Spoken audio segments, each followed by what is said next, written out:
வீட்டு வாசலில் விளக்கேற்றுவது மகாலட்சுமியின் அருளை ஈர்க்கும் ஒரு புண்ணியமான செயல். ஆனால் சிலர் செய்கிற சிறிய தவறுகள் லக்ஷ்மி தேவியின் கோபத்துக்கு காரணமாகி வீட்டில் பணத்தடைகள், மனமைதி குறைபாடு ஏற்படுகிறது. சூரியன் மறையும் முன்பே விளக்கேற்றுவது தவறு. பிரதோஷ காலத்தில் மாலை 5:30 முதல் 6:30 வரைதான் விளக்கேற்ற வேண்டும். தெற்கு திசையில் விளக்கேற்றுவது தவறு. கிழக்கு அல்லது வடக்கு திசையில் வாசலின் இடது பக்கத்தில் வைக்க வேண்டும்.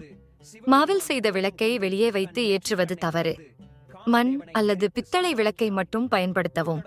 பித்தளை விளக்கை தினமும் கழுவி சுத்தமாக வைத்தே ஏற்ற வேண்டும். விளக்கேற்றியவுடன் உடனே கதவை மூடுவது தவறு. கதவை அரை மணி நேரம் திறந்தே வைத்திருக்க வேண்டும். நேர்மறை சக்தி உள்ளே நுழைய வேண்டும். இந்த தவறுகளை தவிருங்கள். மகாலட்சுமியின் அருளும் மகிழ்ச்சியும் உங்கள் வீட்டில் நிலைக்கட்டும்.